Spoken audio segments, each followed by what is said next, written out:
East Bengal जिसको बांग्लादेश कहते हैं, वहां पे 15 साल की एक हिंदू बेटी के साथ गैंगरेप हुआ है, सामूहिक बलात्कार किया है। और वो किसने किया है? कन्वर्टेड हिंदुओं ने।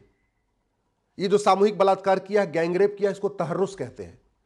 तो तहर्रुस जायज है, तहर्रुस काफिर बेटियों के साथ हो सकता है, उनका गैंगरेप हो सकता है, ये कोई नाजायज नहीं है। और भारत में इस पे वीडियो तो शेयर किया जा रहा है, उस बेटी का वीडियो शेयर किया जा रहा है, लेकिन कोई भी इसका मूल कारण, अस्थायी समाधान नहीं बता रहा है। कोई ये नहीं बता रहा है कि आखिर भारत में ये ना हो इसके लिए क्या क्या करना पड़ेगा। मैं फिर से कह रहा हूं, जहां जहां घटे वहां वहां कटे। अफगानिस्तान में घटे तो कटे, पाकिस्तान में घटे तो कटे, कश्मीर में घटे तो कटे, बांग्लादेश में घटे तो कट रहे हैं, और भारत में भी लगातार घट रहे हैं। 10,000 हिंदुओं का प्रतिदिन धर्मांतरण हो रहा है। 6 लाख घुसपैठिए भारत में बैठ चुके हैं। 90,000 बच्चे प्रतिदिन पैदा हो रहे हैं, उसमें से हिंदू मात्र 45,000 हैं। ड्रग्स जिहाद के जरिए हिंदू लड़के लड़कियों को नपुंसक बनाया जा रहा है। लब जिहाद भी चल रहा है, ड्रग्स जिहाद भी चल रहा है, घुसपैठ जिहाद भी चल रहा है, धर्मांतरण जिहाद भी चल रहा है, जनसंख्या जिहाद भी चल रहा है, और इस पर गंभीरता के साथ चर्चा नहीं हो रही है। तो याद रखिए, जो अफगानिस्तान में हुआ, जो पाकिस्तान में हुआ, जो बांग्लादेश में हुआ, अगर हमने ये जो जिसके कारण हम घट रहे हैं उसको हमने नहीं रोका और यहां भी घटे, तो जो वहां पे हुआ था वही यहां होगा। और हम घट चुके हैं, 9 राज्यों से घट चुके हैं, 9 राज्यों से। डिस्ट्रिक्ट जिले के हिसाब से देखिए तो 800 जिलों में से 200 जिलों में घट चुके हैं। तहसील के हिसाब से देखिए तो 6,000 तहसीलों में से 1,500 तहसीलों में घट चुके हैं। बॉर्डर पे जो 300 तहसीलें हैं उनमें 300 की 300 तहसीलों में खत्म हो चुके हैं। और घटने का मूल कारण लब जिहाद, ड्रग्स जिहाद, घुसपैठ जिहाद, धर्मांतरण जिहाद, जनसंख्या जिहाद। और ये जो जिहादी सोच है ये कम नहीं हो रही है, बढ़ रही है। पहले एक बाबर था, एक औरंगजेब था, एक तुगलक था, एक गजनी था, एक गोरी था। अब तो हर जिले में एक बाबर है, हर जिले में गजनी है, हर जिले में औरंगजेब है। पहले एक जयचंद था, अब तो हर जिले में जयचंद है। पार्षद बनने के लिए, प्रधान बनने के लिए, विधायक बनने के लिए, सांसद बनने के लिए जयचंदों की लाइन लग गई है। तो इसलिए खतरा बढ़ रहा है, पहले से घट नहीं रहा है। हम आंख बंद करके सोच रहे हैं भारत बड़ा सुरक्षित हो रहा है, ये बहुत बड़ी भूल है। और अगर आप सोचते हैं कि विकास करने से जिहादी सोच खत्म होती है तो यह भी आपकी बहुत बड़ी भूल है। अमेरिका में नए साल पे सीधे ट्रक चढ़ाया है, और कहां कहां कितनी बार, फ्रांस में ट्रक चढ़ा चुके हैं, कितनी बार ट्रक चढ़ा चुके हैं। फ्रांस में खूब एयरपोर्ट है, खूब हाईवे है, खूब एक्सप्रेसवे है। अमेरिका में बहुत अच्छे अच्छे एयरपोर्ट है, हाईवे है, एक्सप्रेसवे है। तो ये जो जिहादी सोच है ये विकास से खत्म नहीं होती है। जिहादी सोच खत्म करना है तो हमें कुछ काम करना पड़ेगा जिस पे आज तक काम नहीं हुआ। जिहादी सोच खत्म करना है तो सबसे पहले मजहब के आधार पे जितने नियम कानून बने हैं, जितने यूनिवर्सिटी बनी है, जितने बोर्ड बने हैं, जितने मंत्रालय बने हैं, जितने ट्रिब्यूनल बने हैं, जितने आयोग बने, इनको खत्म करिए।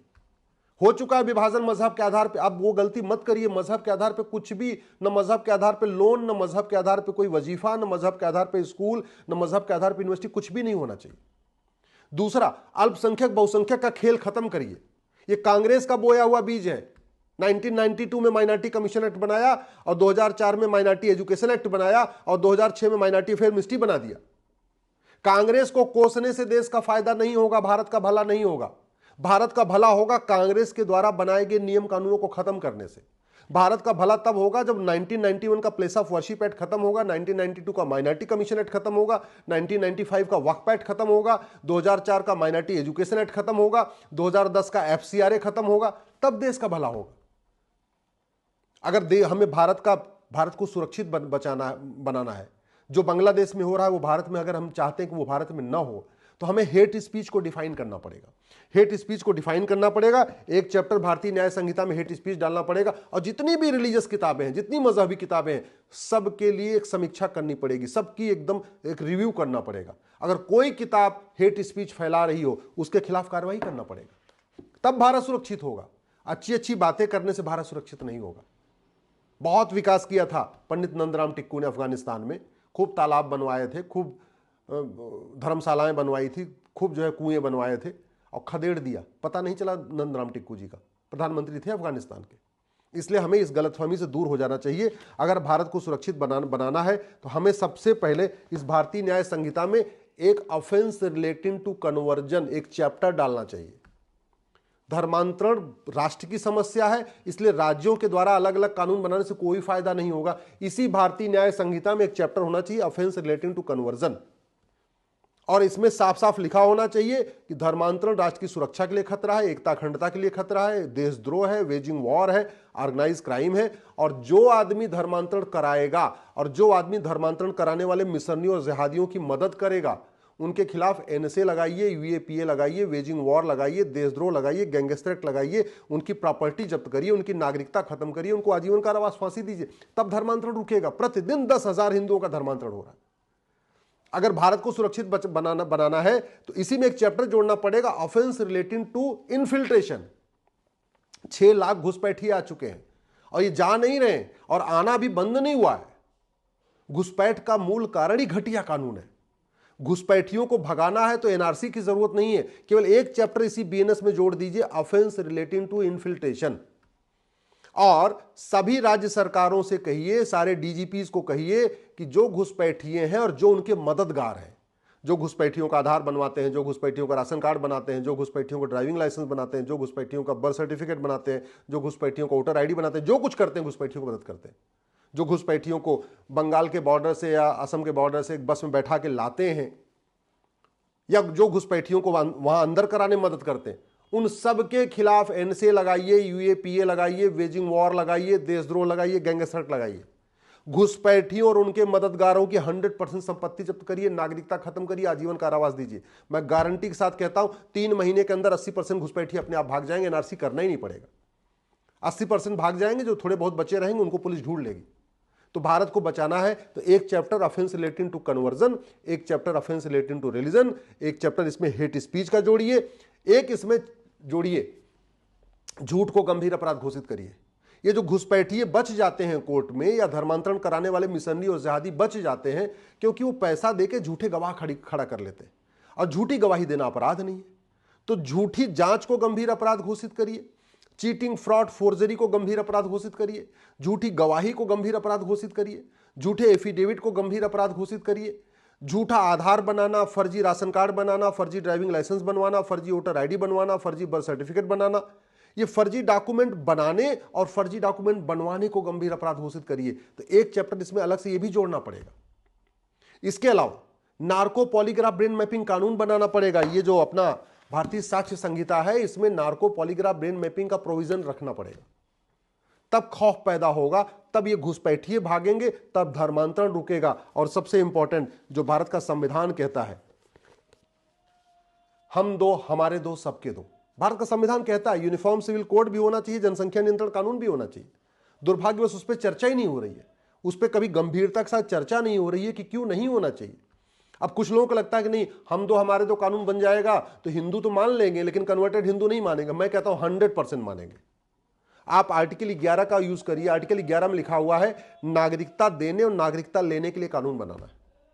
तो आप एक कानून बनाइए और जो आर्टिकल 11 के अंतर्गत कानून बनाइए उसी में लिख दीजिए जो हम दो हमारे दो नहीं मानेगा उसकी नागरिकता खत्म।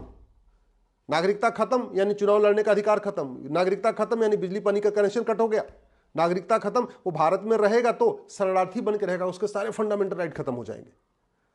मैं गारंटी के साथ कहता हूं हम दो हमारे दो मानेंगे। अगर हम चाहते हैं कि भारत सुरक्षित रहे, भारत बचे, तो हमें जस्टिस विद इन ईयर लागू करना पड़ेगा, कानून का खौफ पैदा करना पड़ेगा। कानून का खौफ पैदा करने के लिए यूनिफॉर्म पिनल कोड बनाना पड़ेगा, यूनिफॉर्म पुलिस कोड बनाना पड़ेगा, यूनिफॉर्म एडमिनिस्ट्रेटिव कोड बनाना पड़ेगा, यूनिफॉर्म जुडिशियल कोड बनाना पड़ेगा, यूनिफॉर्म एविडेंस कोड बनाना पड़ेगा। हम चाहते हैं भारत सुरक्षित रहे, ये जिहादी सोच आए ही ना, तो हमें भारत में यूनिफॉर्म एजुकेशन सिस्टम लागू करना पड़ेगा। समान शिक्षा, 10वीं तक सबकी एक किताब, 10वीं तक को हिंदू हो या कन्वर्टेड हिंदू हो, किताब वही पढ़ना पड़ेगा। 1 nation 1 education board, 1 nation 1 syllabus, 1 nation 1 curriculum. और भारत का संविधान भी यही कहता है, कोई इसको चैलेंज नहीं कर सकता कोर्ट में। माइनॉरिटी को डिफाइन कर दीजिए, या तो माइनॉरिटी मेजॉरिटी खत्म कर दीजिए, और नहीं खत्म करना है, आपको लगता है नहीं संविधान में आर्टिकल 30 में लिखा हुआ है कि माइनॉरिटी स्कूल खोल सकता है, तो माइनॉरिटी को डिफाइन कर दीजिए। 1% से ज्यादा वाला माइनॉरिटी होगा ही नहीं, तो माइनॉरिटी बचेगा कौन? पारसी बचेंगे, यहूदी बचेंगे, बहाई बचेंगे, बाकी सब माइनॉरिटी के दायरे से बाहर हो जाएंगे। जब माइनॉरिटी के दायरे से बाहर हो गए, फिर आप जो राइट टू एजुकेशन एक्ट है, इसमें एक इक्वल शब्द जोड़ दीजिए, इक्वल, ये बन जाएगा राइट टू इक्वल एजुकेशन, समान शिक्षा। और फिर सबके लिए समान शिक्षा कर दीजिए, सब अपनी अपनी भाषा में पढ़ेंगे, बंगाल वाला बंगाली में पढ़ेगा, गुजरात वाला गुजराती में पढ़ेगा, तमिलनाडु वाला तमिल पढ़ेगा, सिलेबस करिकुलम एक समान होगा। यानी जैसे ही आपने माइनॉरिटी को डिफाइन किया और राइट टू एजुकेशन में इक्वल शब्द जोड़ा, राइट टू इक्वल एजुकेशन बनाया, तो मदरसे और मिशनरी स्कूल बंद हो गए। पूरे देश में एक कॉमन सिलेबस, कॉमन करिकुलम। आखिर केंद्रीय विद्यालय का सिलेबस पूरे देश का एक हो सकता है, नवोदय स्कूल का पूरे देश में एक सिलेबस हो सकता है, तो सारे स्कूलों का सिलेबस करिकुलम कॉमन क्यों नहीं हो सकता? भारत को बचाना है तो ये जो 2010 में कांग्रेस ने एफसीआरए बनाया था ना, ये भारत को बर्बाद करने के लिए, विदेशी फंडिंग कराने के लिए बनाया था।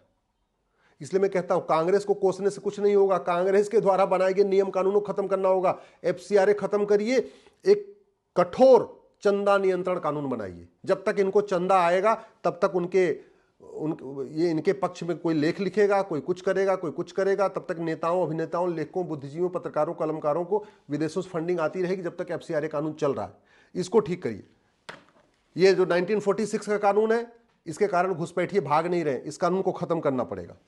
ये जो मजहब के आधार पर नियम कानून चल रहे हैं, इसको खत्म करना पड़ेगा। यूनिफॉर्म सिविल कोड लागू करना पड़ेगा। ये 1861 का जो पुलिस एक्ट चल रहा है, इसको खत्म करना पड़ेगा, यूनिफॉर्म पुलिस कोड लागू करना पड़ेगा। ये सिटीजनशिप एक्ट 1955 वाला जो चल रहा है, नेहरू ने बनाया था, इसको खत्म करना पड़ेगा, यूनिफॉर्म सिटीजनशिप कोड बनाना पड़ेगा और उसमें लिखना पड़ेगा जो भारत को ना माने, भारत की संस्कृति को ना माने, भारत की परंपरा को ना माने, उसकी नागरिकता खत्म होगी। कोई भी समस्या लाइलाज नहीं होती है, हर समस्या का इलाज है। बस समस्या पे चर्चा करने की बजाय समस्या के मूल कारण, समस्या के अस्थायी समाधान पे चर्चा करना पड़ेगा। और एक बात याद रखिएगा, अगर अभी भी नहीं जागे तो याद रखिएगा, आडवाणी जी को अपना घर, मकान, दुकान, खेत खलिहान छोड़ के भागना पड़ा था। मनमोहन सिंह जी को अपना मकान, दुकान, खेत खलिहान छोड़ के भागना पड़ा था। इंद्र कुमार गुजराल साहब अपना मकान, दुकान, खेत खलिहान छोड़ के भागे थे। राज कपूर, राजेंद्र कुमार, यश चोपड़ा, प्रेम चोपड़ा, सुनील दत्त, गुलजार, मिल्खा सिंह, खुशवंत सिंह, लाला अमरनाथ, ऋतिक रोशन के दादा रोशन साहब, ये सब लोग बड़े करोड़पति, अरबपति थे, मकान, दुकान, खेत खलिहान छोड़ के भागे थे। और अंत में एक बात और, मंदिर बनाने से हिंदू सुरक्षित नहीं होगा। अगर मंदिर बनाने से हिंदू सुरक्षित होता तो दुनिया का सबसे बड़ा शिव मंदिर अफगानिस्तान में था, उसकी एक ईंट नहीं बची है। मंदिर बनाने से हिंदू सुरक्षित होता तो दुनिया का सबसे बड़ा जैन मंदिर मुल्तान में था, अब वहां पे नमाज पढ़ी जा रही, मदरसा चल रहा है पार्श्वनाथ मंदिर में। मंदिर बनाने से सुरक्षित होता हिंदू तो दुनिया का सबसे बड़ा विष्णु मंदिर भी पाकिस्तान में था। मंदिर बनाने से, अगर गुरुद्वारा बनाने से सिख सुरक्षित होते तो पाकिस्तान, अफगानिस्तान, बांग्लादेश के सारे गुरुद्वारे तोड़ दिए गए। जैन मंदिर बनाने से सुरक्षित होते तो अफगानिस्तान, पाकिस्तान, बांग्लादेश के सारे जैन मंदिर तोड़ दिए गए। अगर मूर्तियां बनाने से हिंदू सुरक्षित होता तो दुनिया की सबसे बड़ी बुद्ध की मूर्ति अफगानिस्तान में थी, तोड़ दिया उसको, खत्म। अब बुद्ध भगवान की मूर्ति नहीं है वहां पे, कोई पूजा नहीं करता। अगर धर्मशाला बनाने से, गौशाला बनाने से, भागवत कथा करने से, राम कथा करने से, ये सब करने से हिंदू सुरक्षित होता तो अफगानिस्तान, पाकिस्तान, बांग्लादेश में भी भागवत कथा भी होती थी, खूब गुरुद्वारे भी थे, खूब तालाब भी थे, खूब राम कथा भी होती थी, भागवत कथा भी होती थी, खूब मंदिर भी थे, गौशाला में सब कुछ तो था। तो खत्म क्यों हो गए? जब तक हम इस बात को समझेंगे नहीं कि हिंदू घटेगा तो कटेगा और घटना लगातार जारी है, और जो घटना है ये कैसे रुकेगा, तब तक हम बहुत बड़े खतरे में चल रहे हैं। बाकी आपको अगर ठीक लगता हो, मेरी बात ठीक लगती हो, इस वीडियो को अधिक से अधिक शेयर करिएगा। अपने जान पहचान के नेताओं, अभिनेताओं, लेखकों, बुद्धिजीवियों, पत्रकारों, कलमकारों को भेजिएगा। नहीं तो जो आपके साथ होगा वही हमारे बच्चों के साथ होगा, जो आपके बच्चों के साथ होगा वही हमारे बच्चों के साथ होगा। देखते रहेंगे, 20-25 साल के बाद जो होना होगा देखा जाएगा।